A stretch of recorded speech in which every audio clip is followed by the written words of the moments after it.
15-10 વર્ષ જેવું થાય.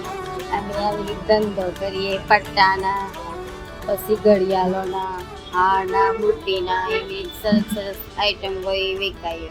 લાઇટોવાળા રમકડા, પછી દડા, ફુગા, એવું બધું બાળક માટેનું એવા રમકડા એવા વેચતા હતા. મારા દાદાના દાદા પડદાદાને અહીંયા ગુલબાઈ ટેકરા નજીક કરે ને એટલે બધા અહીંયા જાવતા હતા વેચવા. બસ હવે તો બહુ મોંઘવારી આવી અહીંયા. પહેલાં એવી ભીડભાડ ને હતી તો બહુ ઠીક થાય. અહીંયા ધંધો સારો થાય, બે પૈસા મળે, સરસ ધંધો લગાડે.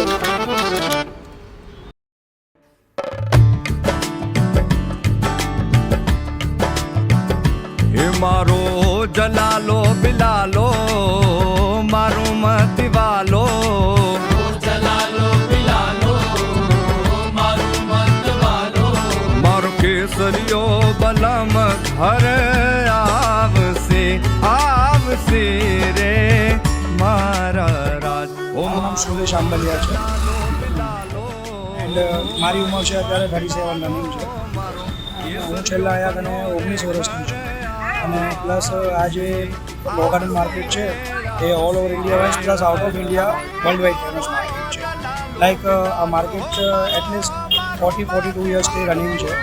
જનરેશન વાઇઝ ચાલ્યું આવે છે. સ્ટાર્ટિંગમાં એવું હતું કે અહીંયા કને જસ્ટ ખાલી આ ગાર્ડન એરિયાની પ્લેસ હતી, પ્લેન સ્પોટ હતો.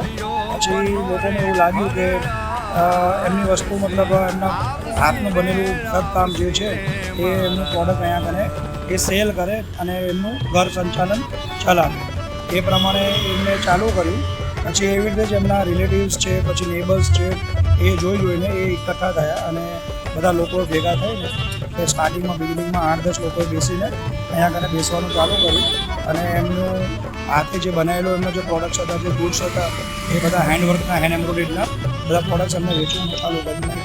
ફોર એક્ઝામ્પલ તમારે વોલ હેંગિંગ્સ છે, 12-7 છે, ડોર હેંગિંગ છે, એવી રીતે પછી some of the more patchwork items, some bags items, એવી રીતે બધી વસ્તુ એમને એમનો પ્રોડક્ટ સાથે બનાવીને વેચવાનું ચાલુ કર્યું.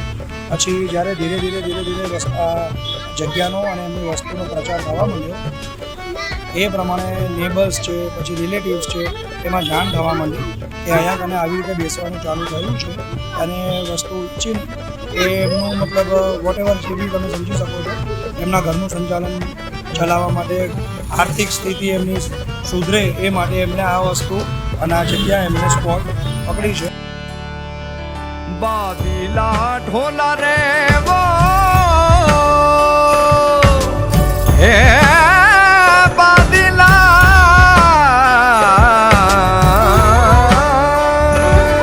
બાદીલા ઢોલા રે વો જી મેં તો કોયલડી રે બન જાઉં. બાદીલા ઢોલા રે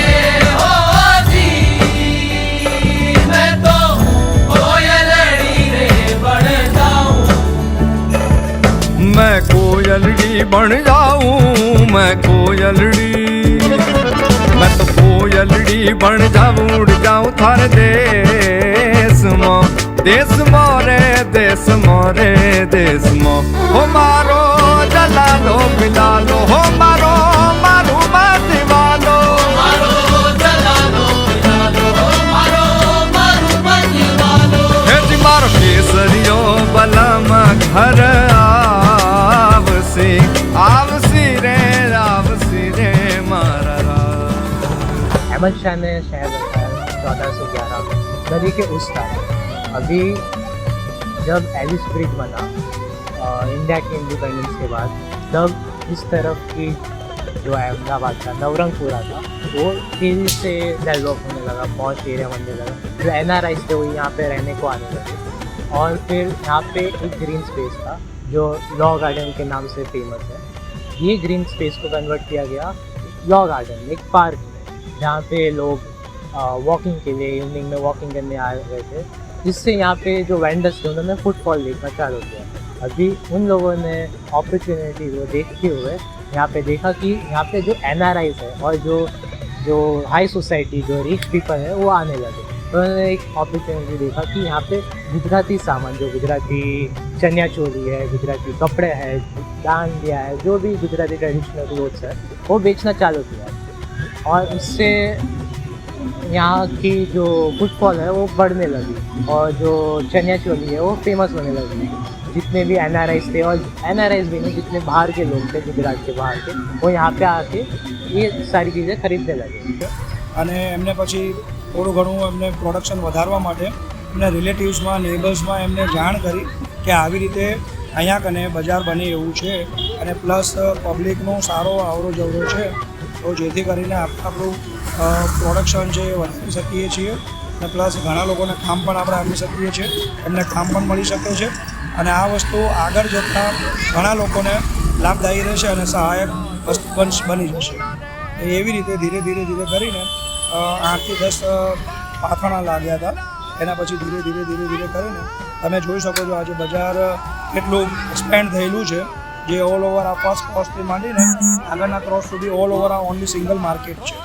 લાઈક મિનિમમ મારો અંદાજ છે ત્યાં સુધી આ માર્કેટ 600-700 મીટર્સની અંદર છે એન્ડ યુ નો તમે ચેક કરી શકો છો અત્યારે all over market wise at least મારું ધ્યાન છે ત્યાં સુધી મિનિમમ 250 થી 300 લઈને વેન્ડર્સ અત્યારે છે, જે લોકો એમનું ગુજરાન ચલાવે છે, જે લોકો એમનું ઘર ચલાવે છે અને આ બધાના અત્યારે ફેમિલી બિઝનેસ બની ચૂક્યા છે।